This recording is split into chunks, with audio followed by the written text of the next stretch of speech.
escorts young sisters Lizzie and Mika and is soon joined by Carol. Maggie, Sasha, and Bob find the bus from the prison, the survivors inside dead and reanimated as walkers, though Maggie is relieved that Glenn is not among them. Glenn, having been knocked unconscious at the prison, finds a frightened Tara and helps to lead her to safety, coming across Abraham, Eugene, and Rosita in their travels. Rosita. Yeah. So what'd you think? It was fun to come back to this episode. I got a surprise because in my head, every episode up to Terminus was a bottle episode with just a focused episode on a small group. Oh, yeah. And I forgot that we're actually checking in with everyone in this episode. So it was quite nice to have that 4 acts of sort of what's happening. It is everyone with too, right? groups. Except for the Grimeses. Carl Yeah. So it's nice. It's nice to see. I had forgotten most of what was in this episode except for one particular moment. Can you guess what that is? When we see that Judith is alive? No, but it's close. It's when Lizzie nearly. Yeah. Yeah. Oh my God, that is so hard to watch. It's awful. I'd forgotten it. And I'm just like, as soon as I saw, Judith, I was like, oh shit, that's this episode. But anyway, so I'd forgotten most of it and I thought it was good, but really, it is good. It's no buts, but it lost some of its effect because it's about,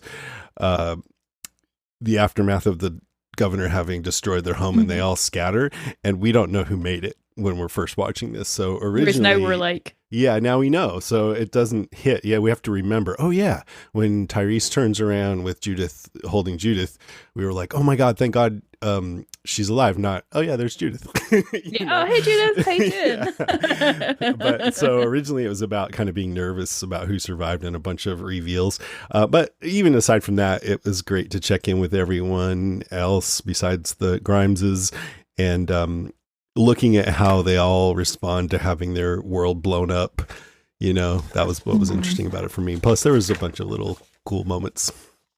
And the introduction of Abraham and his gang. Yeah. Which is great. Yeah. I felt a lot of affection for this, knowing that Rosita is such a big part of the finale. I don't know. I felt a lot of affection seeing the 3 of them turn up again. Just in general, like knowing just their characters, for me, spending a lot of time with them at Walker Stalker, especially Cudlitz, such a great guy, Abraham, and Eugene in particular. I don't know if I'll respond to him the same way this time around, but first time I didn't like his character for a while that much, just mostly because he talks so cartoony and I don't think any human being actually acts that way. So it took me out of it a lot, probably more than I even, because I think I was like, listeners are probably tired of hearing me say this, so I'll mention it less, even though I probably still did mention it sometimes.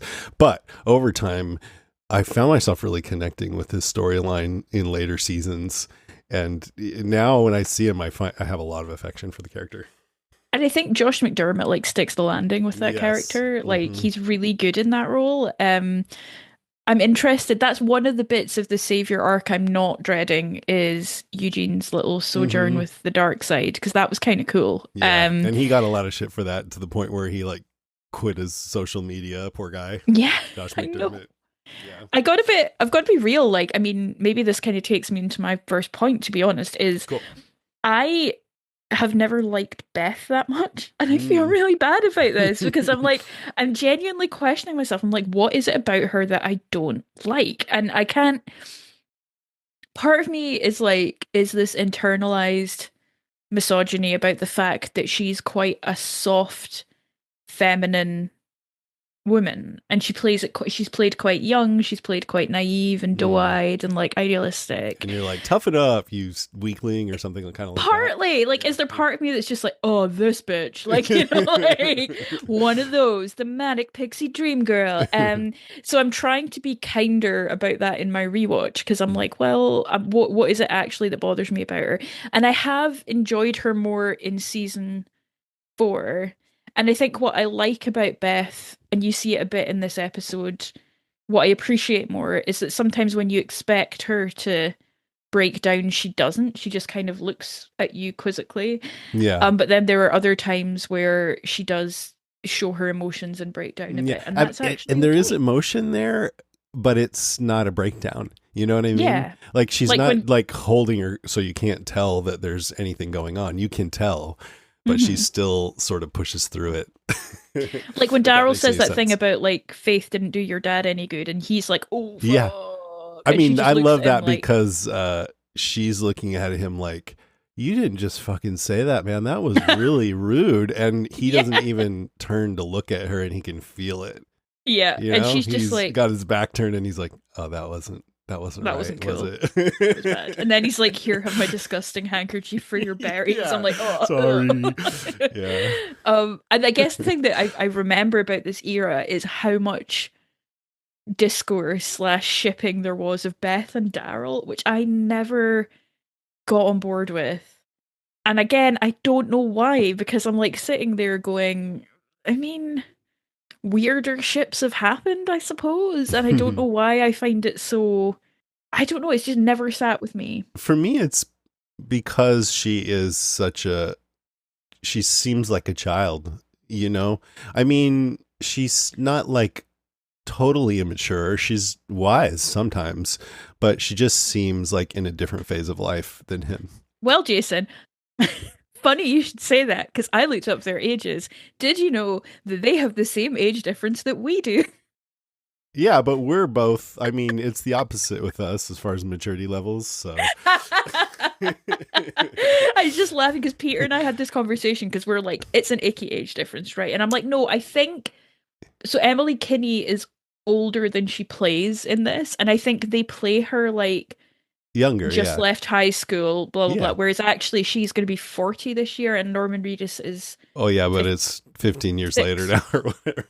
Yeah, But still, and I'm yeah, like, they're okay, older than they play her, yeah. the age gap we've seen weirder. Maybe not on this show, but they just don't. I don't know. Yeah, I'm not one to automatically, I think age gaps aren't automatically bad. I feel like, I mean, to a degree, there's a level there where if you're a certain age, but you know, like her age and Daryl, Yeah. if she was super mature, fine, and if they Could be vibed a and White Lotus situation, Chelsea and Rick. yeah, exactly. Yeah. And when I was younger, I mean, it's not just, oh yeah, sure, Jason, you'd love to go out with a younger woman. When I was younger, I liked older women, and I Yeah. dated a woman that was much older than me at one point. But anyway, I think in this case, it does make sense to me that she would have a crush on him, and we'll get to it more when we get to that still episode Yeah. that Dina's going to come on with. But anyway, that she would have a crush on him, and that he would just be like, nah, I don't. It's not right between us, you know. No, I think that's it. And it's interesting just watching that play out. I remember finding still quite an awkward episode because I was just like, oh, I would feel like if I was Beth or if I was Daryl, I'd be like, this is the last person out of the mix of people in that prison that I would want to be stuck with alone for any extended period of time. But they seem to make it work. And there's some beautiful moments, like we open with Beth's diary. I'd kind of forgotten that she keeps a diary, but it's about her talking So did about the she. prison era. Yeah, she forgot as well, famously. Sidebar. I would love to read a fan fiction or see a Tales of the Walking Dead where someone stumbles across the prison and finds the diaries and reads them and learns Oh about the yeah. group. That would Good be really idea. cool. But we hear her refer to things like Laurie's baby is just about due. Herschel thinks that they can stop running, stop scavenging. You can write down wishes to make them come true, and she wishes that they'll be able to just live there. But it's intercut over this slow motion of Beth and Daryl running from walkers. We see some mushrooms on a tree, a spider web. I don't know, this sense that there's danger out there again. Mm-hmm. And they run into this field and collapse, looking up at the sky, and it's just the sense that everything has burned down around them, like it's not that way anymore, and it's really heartbreaking in a way. Mm-hmm. And then there's this scene where I think they make good use of Daryl being silent, where they're sitting around a fire and Beth is trying to be optimistic, and Daryl's just not saying anything. He's just looking kind of mutinous and sad and just despondent, and Beth storms off and Daryl just stamps the fire out and goes after her.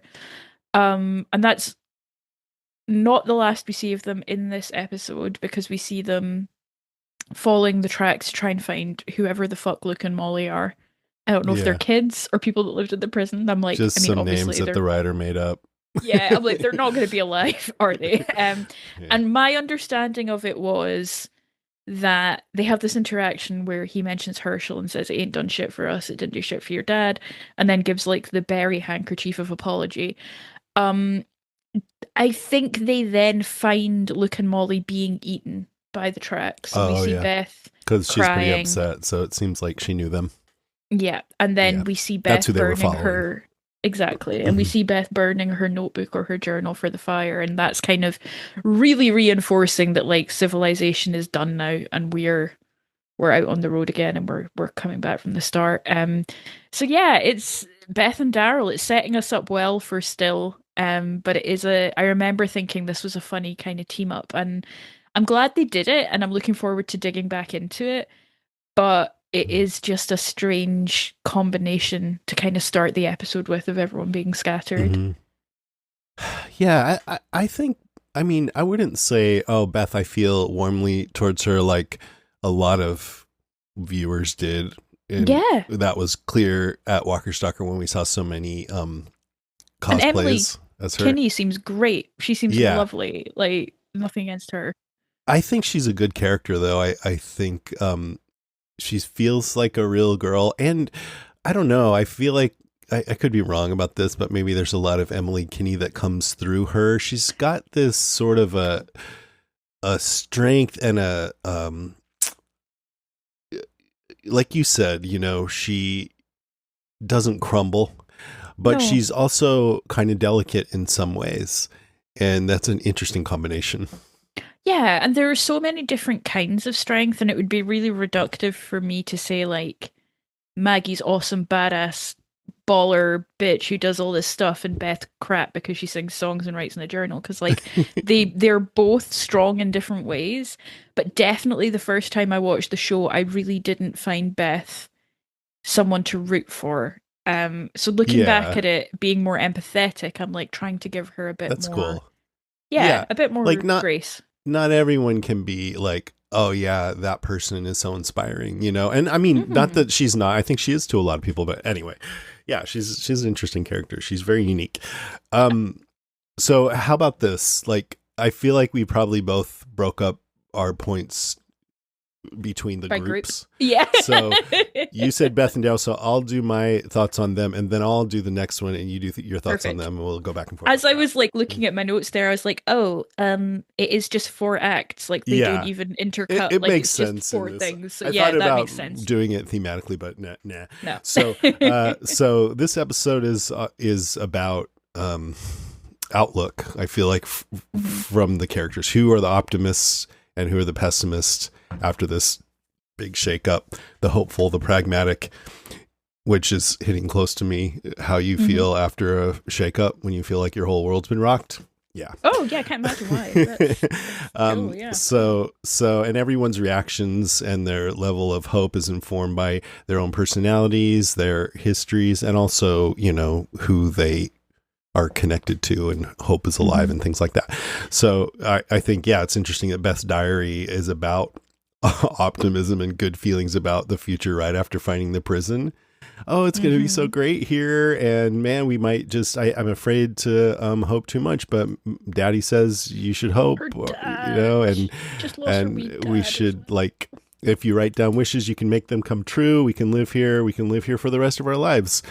I thought darkly that did come true for Herschel, but yeah, it did. But it's the bleakness of this show to contrast that with the shitstorm that their life is right now. It's just the show repeatedly punches at characters in the face as hard as it can. And in hindsight, we know Beth is going to die a really, in my opinion, stupid death.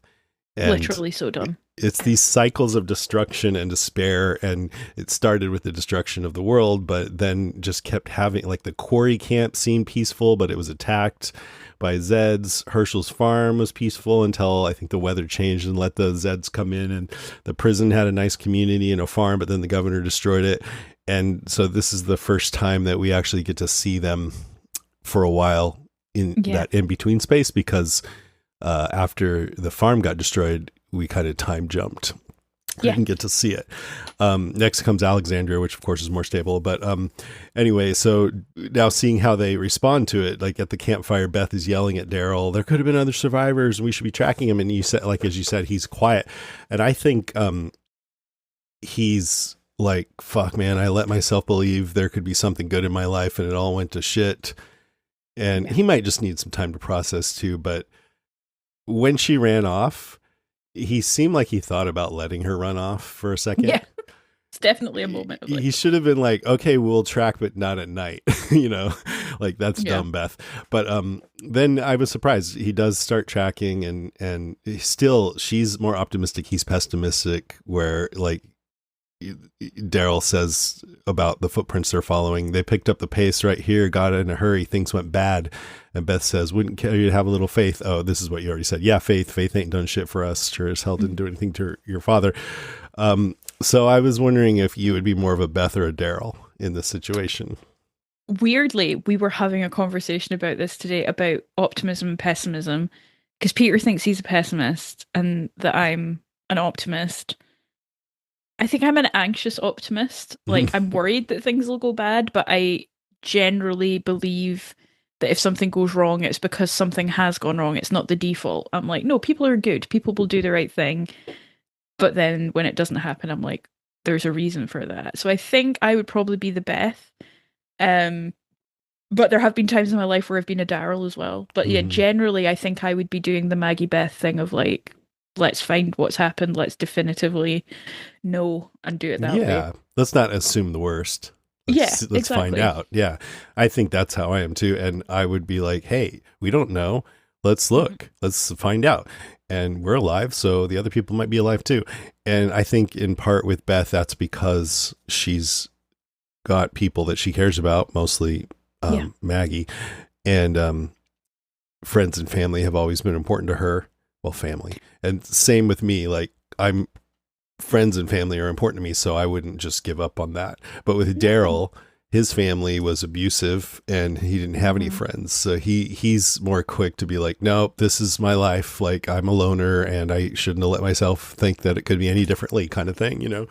Well, when you're brought up in an abusive household like that, your self-worth is in the toilet a lot of the time, and your default is, I don't deserve X, Y, and Z. Yeah. So when it's taken away, it feels like, oh yeah, okay, yeah, that tracks. And thinking forward, I think, you know, Beth being with him probably helps him, because he's like, okay, well, I'm not just going to ignore this girl, so let's try. And then when she gets kidnapped, then he's like with the claimers, and he kind of does give up on himself. Yeah. Yeah. Yeah. That's Daryl's arc is quite interesting in that respect, this calf season. Yeah. So, I wondered if Beth would become suicidal again, because she says in her journal, if this doesn't work, meaning the prison, I don't know how I could keep going. And she's like, well, I got stuck with a man with sexy arms, so I found a way to survive. The best of it. I made the most of it. So next is Tyrese, Lizzie, Mika, and Judith. Is this the world's worst babysitting job? I think it might be. This is an interesting group, because you've got the tension of Lizzie being around a baby, and later you got the tension of Carol being around the guy whose girlfriend she unknowingly killed, or she killed and he doesn't know it.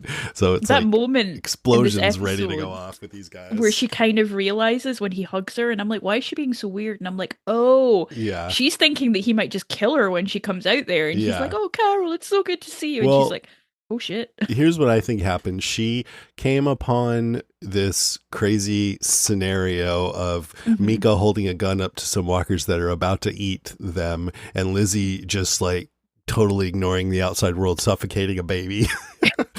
And then she killed the walkers, and she's like, oh, I'm so glad to have found you girls. Let's go. And they're like, oh, we're with Tyrese. He's over here. And she's like, oh shit. Maybe we should go the other way. Like, no, what are you talking about? It's Tyrese. And she's like, okay, but did he like mention anything about why I've been gone? How's his mood? Would you say he's good, bad, grumpy, sad Has face? He said anything about me? Or no, he seems fine. All right, let's go. But So Tyrese, he hears a scream and he wants to go help. So he leaves 2 children and a baby alone. He pulled a Rick Grimes. Come on. He did. Like, he did. What the fuck, dude? Some of the male caregivers in this show are not ideal. Some of the caregivers full stop. Or just, bring them a little closer to the screams, or maybe realize that maybe your highest priority is to take care of this fucking baby right now. I would laugh if he did all that and then it cut to Tyrese is actually just about 10 meters away smoking behind a tree. I didn't sign up for this. I didn't sign up for this. And you hear the zombies growling, attacking the kids. And he's give me a minute. and then you have Lizzie suffocating this fucking baby. And then when the zombies come and Mika's screaming at her, she doesn't even see that. She's just all dazed out and wrapped up in what she's doing. Suddenly it's all changed for her. Why was I doing this again? Oh well, I don't care. Yeah. And then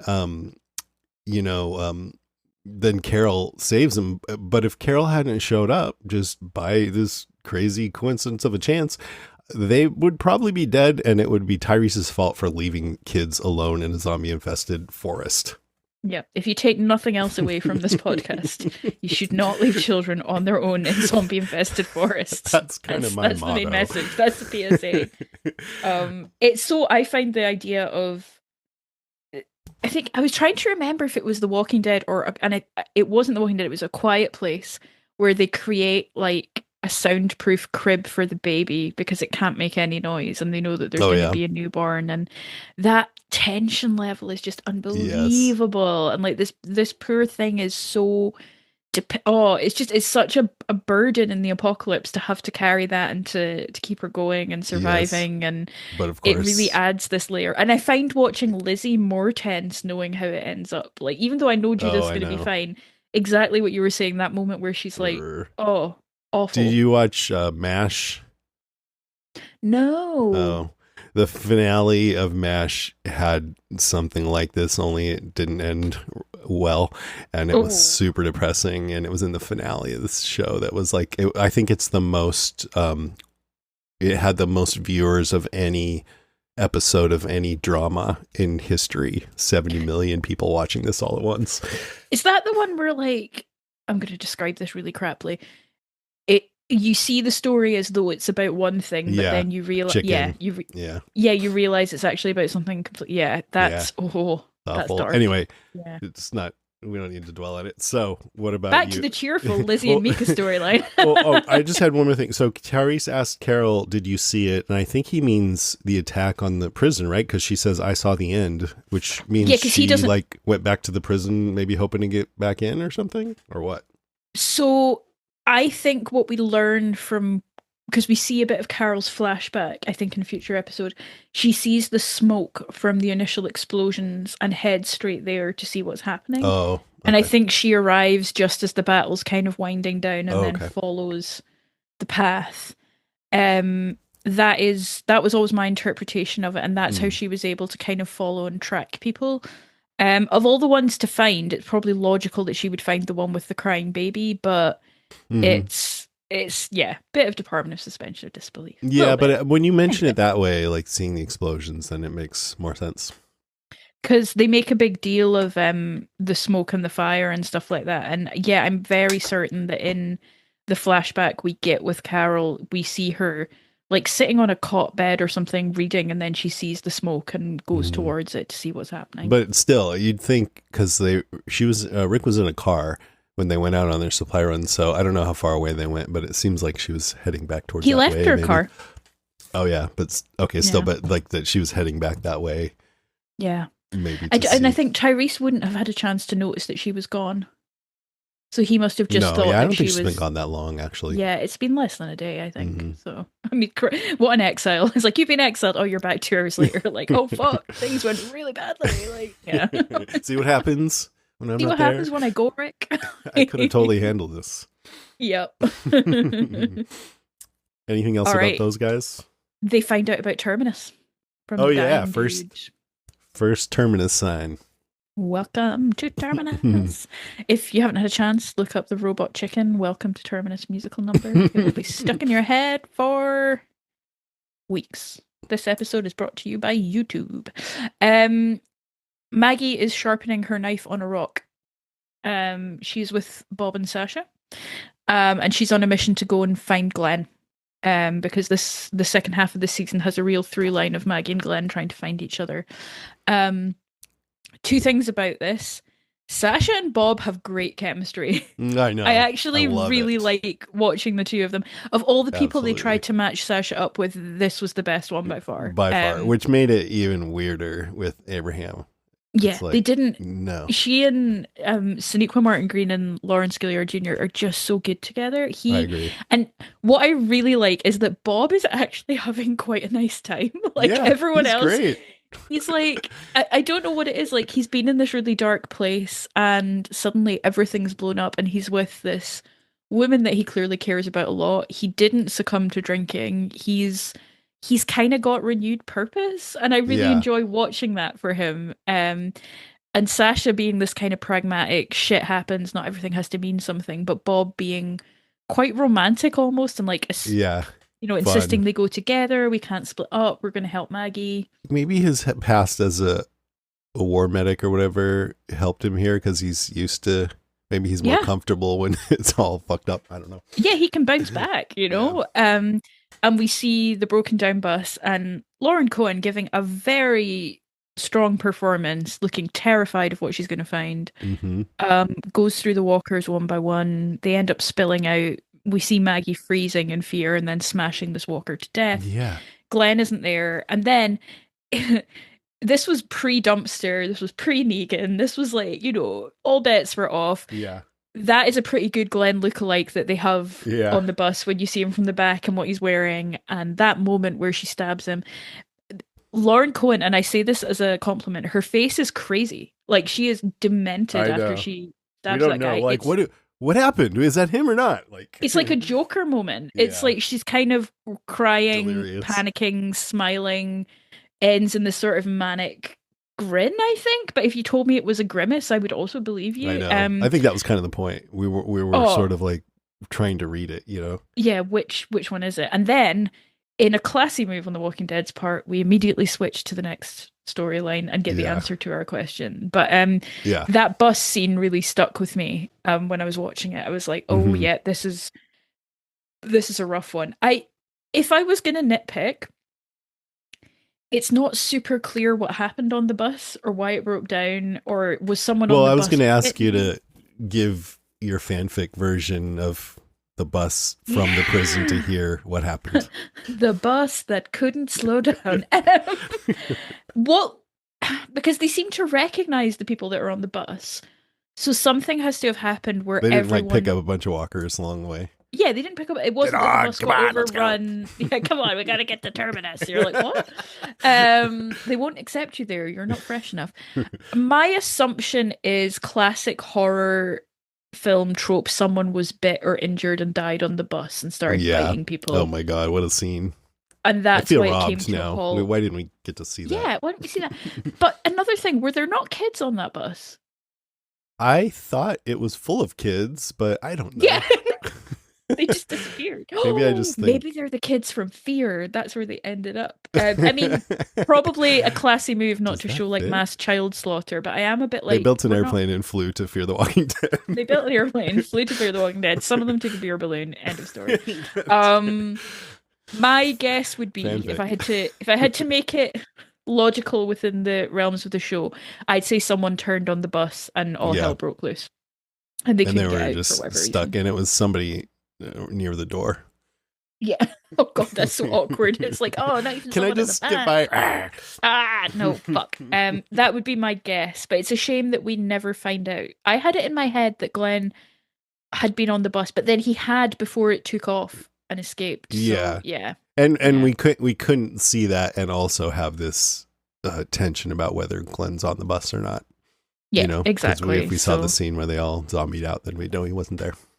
But you mentioned that we had, nobody's been under the dumpster yet. And I guess it was Veronica, right, who said there's a few fake outs with Glenn. And I hadn't really put that together, but yeah, this is one for sure. Before it became a trope of like, yeah, okay. Like, part of me was like, maybe it would have been better if he had died now, because then he wouldn't get killed by Negan. But then we wouldn't have Herschel, and they wouldn't have those happy moments in Alexandria. So I only thought it for a minute, and then I stopped.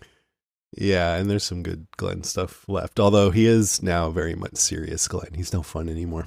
Yeah, he's boring.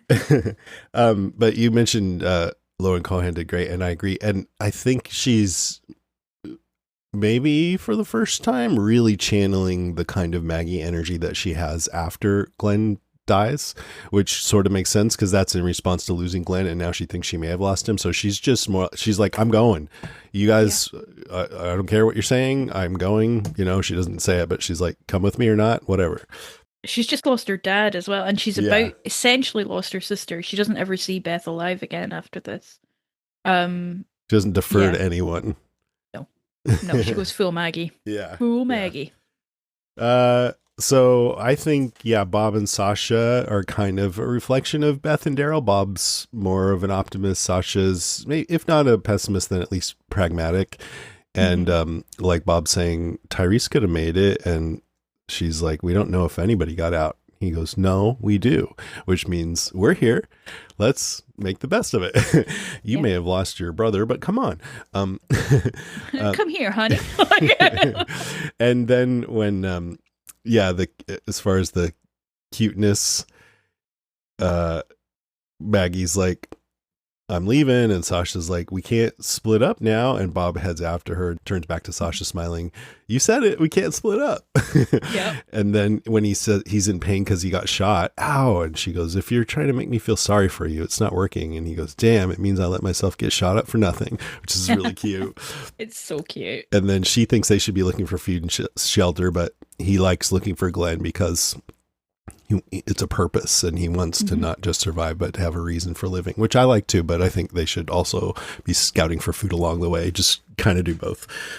I was just, it's interesting because Lizzie and Mika talk about Sasha to Tyrese as well. They're like, you're not like Sasha because you're here, with the implicit thing being that Sasha's probably dead. Yeah. So that's nice. Lizzie's being creepy. I feel like there was talk on the podcast and definitely among the fans about why Maggie wasn't looking for Beth. I think some of the fans were critical of that. I can't remember if we might have been, but she does say here, I couldn't find Beth, but I know Glenn got out and I know which way he went. So she's like, I'm doing what I can, you know? Yeah, I guess at that point she knows Glenn got on the bus, then realizes he didn't. Yeah. So then all bets are off. So like, yeah. Yeah, but now she's following bus tracks or whatever. Yeah, so and just like letting all the Zeds out one by one of the bus was way more dramatic when you didn't know whether Glenn was alive. You know, we're not sure, as I said at the top, who's alive and who's not. So it's a lot of reveals. But when you think about it, turns out all the series regulars made it out. So pretty much everyone's alive. Just those. Luke and Molly. What do you call it? Red shirts. Red shirt Woodburyans are all gone. That's it. Children and red Luke shirts. and Molly. R.I.P. man. Red onesies. No, that's awful. Red onesies. Okay. Now it's my turn, right? So Glenn and Tara. Yeah. So then, as you said, Maggie clears the bus. We weren't sure if she just killed Glenn, but then we get the reveal that Glenn's alive back in the prison, which sort of gave, I'm like, oh, back in the prison. It gave me a feeling like when you move out of a house, but you have to go back and check that you didn't leave anything or whatever. And it's just feels like Glenn this ghost of a place. Yeah. He gets the riot gear, which I think was badass, how he looked in it. And I think, he lays down to rest, which we got to remember he's still getting over this sickness, which just happened like a couple days ago or something. And, but then he sees the picture of Maggie, which gets him up and going. And then I love that POV shot of him barreling through that group of zombies all around. So cool. That was really cool. I really like that. Finds Tara right away, finds out she didn't fire a shot because her magazine's full. Although, what if she just reloaded? But I guess he asked her and she said yes, and he believed her. And I'm like, yeah, she's lucky Glenn's the one to find her because he's wise enough to know that things aren't always black and white. So he can quickly read the signs that, she doesn't look happy that this happened. She didn't even fire. I need help. So and then when she tells him that the governor killed Herschel, I think in that moment, maybe he was in shock and despair, but also maybe there was a bit of, oh shit, maybe I shouldn't be hanging out with this woman who was on the other side, but he got over it quick. Well, he gives her a chance to prove herself by saying that Herschel is Maggie's father, and that's who he's looking for now. So, yeah, it's a kind of chance for Tara of Woodbury to show her quality. Yeah, there you go. Lord of the Rings referencing. But yeah, he gives her a fair go. And he's another hopeful one. He's like, you know, she's like, how do you know your wife made it? I don't know, but Herschel, Maggie's father, was a great man, and he told me all I had to do was believe, and that's what I'm going to do. Yeah. So that was a nice, good Glenn moment. Yeah, he's so sweet. He's so nice to Tara. So many people owe their lives to Glenn. Like, when you look back, you're like, oh. I don't have much to add. It's interesting to see him go back into the prison and grab things. Put things into the orange backpack of Doom. Oh yeah, that's the one, right? And Stephen Yeun's just so lovely when he sees Maggie's photo and cries a bit and kind of gives him the spirit to get up and push out and do it. The Molotov cocktail is quite clever. I couldn't figure out why they were focusing in on that bottle of cognac, and I was like, but the way that he distracts the Zeds with the Molotov cocktail is pretty smart. Cool. His scenes are really cool this week. It's very cool. Yeah. We see the hitchhikers maybe escaping inmates sign. I had a little continuity thing with Tara where she says, you know, all I saw was my sister in that field. She had a gun, but they just swarmed her. I'm just like, clearly they couldn't get the actress who played Lily to come back and get murdered. Yeah, it's like, or they just didn't bother, but it was weird not to see it. But also Tara doesn't know that Megan's dead, I don't think. Does she? I mean, she must assume it if Lily came back with a gun and without Megan, but it's one of those things where I'm like, she doesn't know for sure. Did she not know? I think. I mean, they could like spend a whole half season going around looking for Megan, like they did with Sophia. Glenn's like, I'm shutting it down now. This never ends well. She's probably dead. Okay, just don't worry about it. She's done. Okay, but there's this girl Lizzie who you could remember how Herschel said to believe. Well, I believe she's dead. So yeah, we believe unless it's children, in which case, yeah. Glenn, I like that he keeled over that, you know, clearly he's still not fully well, because I remember being a bit critical of that the first time around. I was like, these people who were like pure dying of the flu and getting intubated 2 days ago were up and about. And then, of course, a military truck appears and Tara says, hope you enjoyed the show, assholes. And Abraham comes out and says, you got a damn mouth on you, you know that. What else you got? Peter asked me, and I was interested in this because I think it'll come up in the next couple of episodes. Is this a turning point for the show? Does the show at this point become more comic booky and less grounded with the introduction of Abraham and Rosita and Eugene? Yes. Or is it just where the show is going anywhere? Or do you think this is the point at which it... I think it is, because the governor was so unlike comic book governor. And he was, because he had literally a mustache that he could twirl if he wanted to, you know. And this governor was a lot more subtle, believe it or not. And so when we see these characters right out of a page of the comic book, and I mean, honestly, to me, they didn't look as comic booky as I remembered, and I think that's because of what you just said. It is a turn for the show where it becomes more comic-y. We get Negan with this red scarf leather jacket and barbed wire bat. We get the whispers, you know, and plus we've seen all these characters for many seasons now. The tiger, yeah. So now they don't. I mean, the thing that looks the most jarring is seeing Rosita in her skimpy outfit, because she didn't really dress like that later. But I was expecting it to feel like it did when I first saw it, where it's like, wow, it feels really comic booky, but it almost didn't to me now. But anyway, to answer your question, yeah, I do think it is a turn. Yeah, it felt more like Friends coming back. I was like, oh yeah, they're here, yay! Sure. And yeah, I'm excited to see more of them and to see them integrate into the show, especially Rosita. I think Peter said, he's like, you know, Rosita actually ends up with a really good arc, and it sort of creeps up on you. You don't expect it, but it, you know, it really does grow. And I'm like, yeah, I think she does. She's so good in the finale, and she's just great. Yeah. Her and Josh McDermott knocked it out of the park in the finale. Like the two of them together. Oh my God, it was so good. So yeah, it's great to have them here. I'm glad they turned up. Forgot this was the episode they got introduced. So yeah, it was nice to see them. Yeah, I think I read it in someone's comment, so I was waiting for it. That's it. Yeah, I've already said everything I had to say about them. I had one more point. Do you have any more? No, I'm done. Okay. Just about Terminus. So they see the first Terminus sign. It says sanctuary for all, community for all, those who arrive, survive, Terminus. And, you know, like I said, there's a lot of optimism versus pessimism here. And this sign, Terminus, it doesn't sound good. It sounds like this is where something terminates, like could be your life. But if you're optimistic, it's like this place is the final place you'll need to go because it's so great. It's safe. And, you know, they're all in up shit creek right now. So it's great to introduce this possibility of hopeful possibility because they need something. They need shelter. But man, this is Walking Dead. Sophia came out of the barn. We should have known right away what it's going to be. And it's the worst. It's fucking cannibals. It's another so punch in the bad. face. Yeah. It'll terminate your life and your appetite. About Terminus, ChatGPT says Terminus was the original name for Atlanta, Georgia in the 19th century. Yes. It was established as a railroad hub where multiple rail lines converged, making it a key transportation center.